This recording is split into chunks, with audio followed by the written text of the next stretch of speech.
शहजादा। Movie की starting में हम हॉस्पिटल को देखते हैं जहां मिस्टर रणदीप और वाल्मीकि की वाइफ को हॉस्पिटल में प्रेगनेंसी के लिए एडमिट किया जाता है। रणदीप एक बहुत बड़ा बिलियनियर बिजनेसमैन होता है और वाल्मीकि रणदीप के लिए एक मैनेजर होता है जो पहले अच्छे दोस्त भी हुआ करते थे।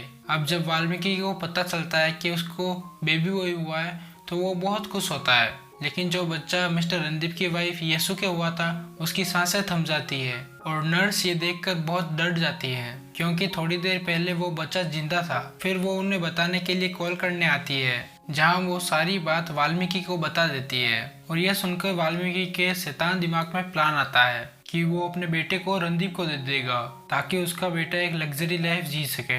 इसीलिए वो मरे हुए बच्चे को अपने साथ में ले जाता है और अपने बच्चे को यसु के पास छोड़ देता है। पर जैसे ही नर्स उस बच्चे को लेकर जा रही होती है वो अचानक से रोने लगता है, यानी उसकी सांसें वापस आ चुकी होती है और इसीलिए वो इस बच्चे को वापस यसु के पास छोड़ने के लिए जाने लगती है, मगर वाल्मीकि उससे बच्चा देने से मना कर देता है। दरअसल कुछ साल पहले रणदीप और वाल्मीकि साथ में नौकरी स्टार्ट की थी, पर रणदीप ने बॉस की बेटी से शादी कर ली और वो रातों रात अमीर बन गया था और वाल्मीकि गरीब का गरीब ही रह गया था। तब से वो मन ही मन रणदीप से चिढ़ता रहता था, पर जब नर्स उसे ऐसा करने से रोकती है तो वो नर्स को भी धक्का मार देता है और सीढ़ियों से नीचे गिरकर वो कोमा में चली जाती है।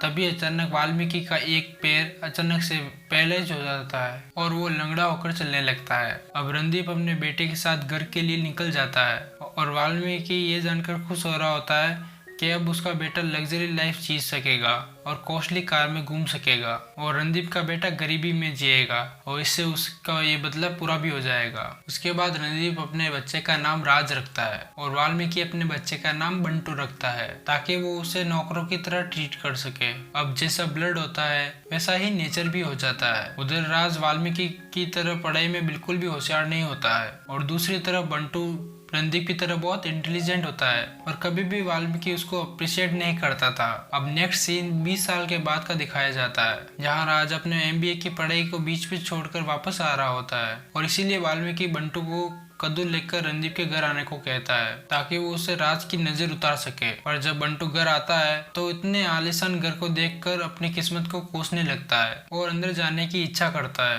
पर वाल्मीकि उसे गेट से ही बाहर भगा देता है। वो हमेशा बंटू को ताने ही मारता रहता था पर फिर भी बंटू कुछ नहीं कहता था। एक दिन बंटू जब अपने सिस्टर के साथ मार्केट में होता है तब उसकी बहन को कोई छेड़ने लगते हैं, फिर उसकी वजह से वो उन गुंडों की जमकर धुलाई करता है। उसके बाद बंटू इंटरव्यू के लिए जाता है जहां वो इंटरव्यूअर को बताता है कि वो हमेशा सच बोलता है, जिसकी वजह से उसके डैड हमेशा प्रॉब्लम में आ जाते हैं, मगर वाल्मीकि भी उसे ताना मारने की कोई भी वजह नहीं छोड़ता था। इतनी दुख भरी दास्तान सुनकर इंटरव्यूअर भी सैड हो जाता है और जब वो एचआर से मिलने जाता है तब वो एचआर वही लड़का होता है जिसको उसने अपनी बहन की बदतमीजी करने पर मारा था। पर यहाँ पर भी बंटू उसको डराकर अपने जॉब लेटर पर साइन ले लेता है। हालांकि उसने बंटू की सिस्टर को नहीं छेड़ा था बल्कि उसके दोस्तों ने छेड़ा था। उधर रणदीप के कंपनी की हालत कुछ ठीक नहीं चल रही होती है और बैंक ने भी उन्हें लोन देने से मना कर दिया होता है क्योंकि उन पर काफी कर्जा होता है। साथ ही उनका बेटा राज एक तरह से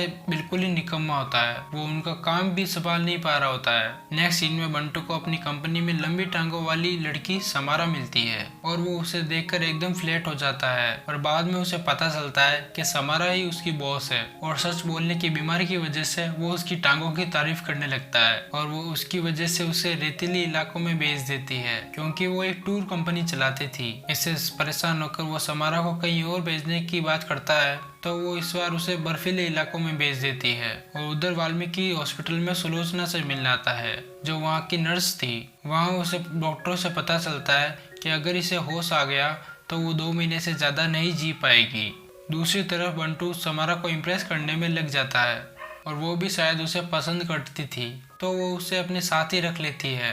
अब नेक्स्ट सीन में राज को पता चलता है कि यहाँ श्रीनिवास नाम का एक बहुत बड़ा गुंडा है और वो इंटरेस्ट पे पैसे का काम करता है। उसे पता था कि रणदीप की कंपनी घाटे में चल रही है और वो उसके बेटे जोरावर को कहने पर वो रणदीप को पैसे देने के लिए रेडी था, पर उसके लिए वो अपने बेटे जोरावर को उस कंपनी में पार्टनरशिप दिलवाना चाहता था। पर इसीलिए रणदीप अपने बेटे राज को इस ऑफर को मना करने के लिए भेज रहे होते हैं। अब रणदीप को पता था कि राज उनसे बात नहीं कर पाएगा, इसीलिए वो राज को खुद बाय ब्लूटूथ सब कुछ बता रहे होते हैं। पर वो फिर भी कुछ भी नहीं बोल पाता है। और उधर समारा के साथ बंटू भी किसी डील को करने के लिए आया होता है अपनी कंपनी के लिए। उधर राज से ना बात करी जाने पर रणदीप को खुद ही ऑनलाइन आकर मना करना पड़ता है। तभी वो बंटू को वहां पर देखते हैं जो उस लल्लू डीलरशिप के गुंडों को पीटकर वहां से चला जाता है। उसकी हिम्मत देखकर रणदीप को बहुत प्राउड महसूस होता है, पर उन्हें क्या पता था कि वो तो उनका ही बेटा है। उसके बाद समारा के पेरेंट्स उसका रिश्ता लेकर रणदीप के घर आते हैं, जिसके लिए समारा बिल्कुल भी रेडी नहीं होती है। फिर भी दबाव में आकर उसे एंगेजमेंट करनी ही पड़ती है और ये सब बंटू देखकर बहुत ही दुखी होता है। उधर वो लल्लू मारपीट की वजह से पुलिस पे कंप्लेंट कर देता है, जहाँ पर वो इंस्पेक्टर सतीश के पीछे उन लल्लू के गुंडों को फिर से मारता है और सच ही बोलता है कि उसने ही मारा है।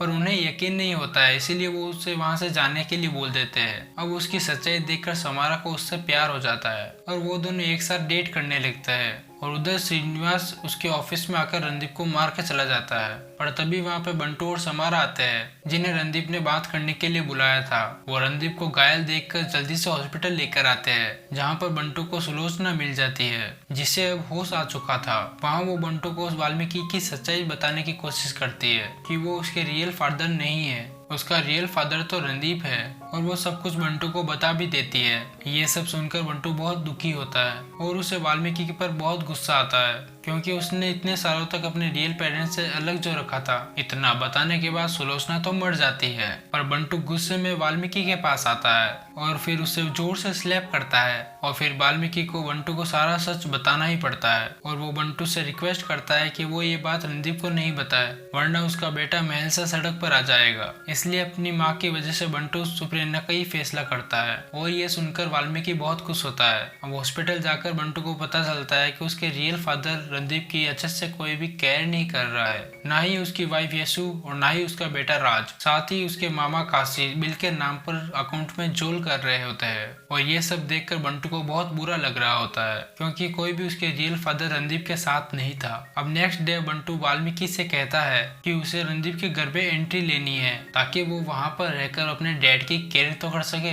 पर वाल्मीकि उसे वहाँ मना कर देता है। इसीलिए नेक्स्ट डे जब रणदीप को ठीक करने के लिए डॉक्टर बंटू को बुलाने के लिए कहते हैं तो वाल्मीकि मना करने लगता है, पर रणदीप के अंकल के कहने पर वहाँ उसके बंटू को आने के लिए कहना ही पड़ता है। अब डॉक्टर ने बंटू को इसलिए आने को कहा था क्योंकि रणदीप के बेटे को किसी ने किडनैप कर लिया था और इसी बात पे बंटू ने घर के अंदर एंट्री ले ली थी। हालांकि यशु भी उसे पसंद नहीं करती थी। अब बंटू उस घर में रहकर अपनी जगह बनाना शुरू कर देता है और उनकी प्रॉब्लम को सॉल्व करने की कोशिश करता है। तभी एक दिन उसे अंकल से पता चलता है कि उसका दुश्मन श्रीनिवास बहुत पावरफुल है, इसीलिए उससे पुलिस भी नहीं पकड़ती है। पर बंटू के कहने पर अंकल उसके साथ श्रीनिवास से मिलने जाता है, जहाँ बंटू के पीछे वो उन्हें ह्यूमिलेट करके वहाँ से भगा देता है, जिस बात पर गुस्सा होकर बंटू सबकी बहुत धुलाई करता है और सबसे माफी मंगवाने के बाद वो जोरावर से प्यार से बात करता है। और साथ ही वो श्रीनिवास को भी धमकी देकर जाता है कि अगर उसने रणदीप की फैमिली को परेशान करने की कोशिश की तो उसे वो जिंदा नहीं छोड़ेगा। उसके बाद रणदीप के घर शगुन लेकर समारा के पेरेंट्स आते हैं, जहाँ पर बंटू समारा को गले लगाने लगता है और वहाँ सब उसे दूर रहने के लिए बोल रहे होते हैं। उसके बाद रणदीप को सिक्योरिटी देने के लिए इंस्पेक्टर सतीश आते हैं, जिन्हें बंटू बताता है कि वो रणदीप का रियल बेटा है और समारा उसकी गर्लफ्रेंड है। ये सुनकर वो शौक में आ जाते हैं। उसके बाद रणदीप बंटू को अपने कैबिन में बुलाते हैं और बताते हैं कि इस घर में उनकी प्रॉब्लम को कोई भी नहीं समझता है। उनके दुख को देखकर बंटू भी परेशान हो जाता है और बंटू इन सारी प्रॉब्लम्स को सॉल्व करने में लग जाता है। वो काशी की पोल अंकल के सामने खोल देता है और उनके सारे अकाउंट क्लियर करवा देता है। उसके बाद बंटू रणदीप और येसु के रिश्ते के बारे में बात करता है और उन्हें उनके प्यार की अहमियत समझाने की कोशिश करता है ताकि उनका रिश्ता सही हो सके। पर इसकी वजह से रणदीप उस पर गुस्सा होकर उससे स्लैप करने लगता है, क्योंकि वो येसु के खिलाफ कुछ भी नहीं सुन सकता था। उसके बाद रात को येसु और रणदीप एक दूसरे से अपना दुख शेयर करते हैं और सारे गिले शिकवे मिटाकर एक साथ आ जाते हैं। ये देखकर अंकल को बहुत अच्छा लगता है। उसके बाद नेक्स्ट डे एक बार फिर जोरावर के साथ राज की मीटिंग होती है, जहाँ पर राज बिल्कुल भी कुछ भी सही से बोल नहीं पाता है। इसीलिए रणदीप बंटू को डील करने को कहते हैं, क्योंकि वो खुद तो बीमार होने की वजह से जा नहीं सकते थे। पर बंटू ने वहाँ पर अच्छे से अपनी मीटिंग को क्लोज किया और जोरावर को अच्छा सा सबक भी सिखा के आया। इससे सारे लोग बहुत खुश होते हैं और वो रात को पार्टी भी करते हैं। पर नेक्स्ट डे बंटू के साथ समारा को येसु ने देख लिया था और फिर वाल्मीकि ने उसे ब्लेम किया कि उस घर में वो समारा के लिए ही आया था। इसीलिए वाल्मीकि सबके सामने बंटू को धक्के मारकर बाहर निकाल देता है और बंटू इन सब के बाद भी चुप ही रहता है। उसके बाद श्रीनिवास काशी की बेटी को किडनैप करके रणदीप को ब्लैकमेल करता है कि अगर उसने कंपनी के सेल्स पर साइन करके डॉक्यूमेंट्स नहीं भिजवाए तो वो काशी की बेटी को मार देगा। इसीलिए रणदीप डॉक्यूमेंट पर साइन कर राज के हाथों श्रीनिवास के घर उसे भेज देता है। ये देखकर काशी की आंखें भी खुल जाती है कि रणदीप कितने महान हैं। अब वाल्मीकि इससे डर जाता है क्योंकि श्रीनिवास के सामने राज कुछ भी नहीं था, वो उसे मार देता। इसीलिए वाल्मीकि डरकर वहां बंटू को फोन करता है और राज को बचाने के लिए कहता है। तब बंटू राज के पहुंचने से पहले ही वहां श्रीनिवास के गुंडों को जमकर मारता है और एंड में बंटू भी श्रीनिवास को मार देता है और काशी की बेटी को जिंदा बचाकर ले आता है। बंटू को घर के बाहर निकालने के बाद भी उसने उनकी हेल्प की। यह सुनकर उन्हें बहुत अच्छा लगता है और उधर अंकल वाल्मीकि को जोर से स्लैप करते हैं क्योंकि उन्हें भी सच पता चल चुका था कि बंटू रणदीप का रियल बेटा है। दरअसल जब नर्स बंटू को सारा सच बता रही थी तब अंकल ने भी वो सच सुन लिया था, पर वो इतने दिनों तक चुप रहे थे। ये सब सुनकर रणदीप की आंखों में आंसू आ जाते हैं और वो उसे गले लगाकर रोने लगते हैं और वो सबको बताने के लिए कहते हैं, पर बंटू वहाँ उन्हें मना कर देता है क्योंकि वो नहीं चाहता था कि फिर से दो बच्चों को अपनी माँ से जुदा कर दिया जाए। अब इतना सब करने के बाद यसु के दिल में बंटू के लिए प्यार आ जाता है और वो उसे अपना बेटा मानने लगती है और गले लगाकर अपनी प्रॉपर्टी में उसे हिस्सा भी देती है। पर बंटू ये सब लेने से मना कर देता है और यसु के फोर्स करने पर वो उन पेपर्स को ले लेता है। फिर बंटू की काबिलियत देखकर यसु वाल्मीकि को राज के साथ 5 साल तक रहने को बोल देती है और बंटू को अपने घर में रख लेती है और राज भी अपने रियल पेरेंट्स के साथ बहुत खुश होता है और बंटू रणदीप के घर रहकर लग्जरी लाइफ भी जी रहा होता है। और इसी के साथ इस मूवी की भी एंडिंग हो जाती है। तो दोस्तों मूवी आपको कैसे लगी कमेंट कर जरूर बताना और वीडियो पसंद आया तो लाइक करना और जाते जाते चैनल को भी सब्सक्राइब कर देना। मिलते हैं अगले सस्पेंस थ्रिलर मूवी में। जय हिंद।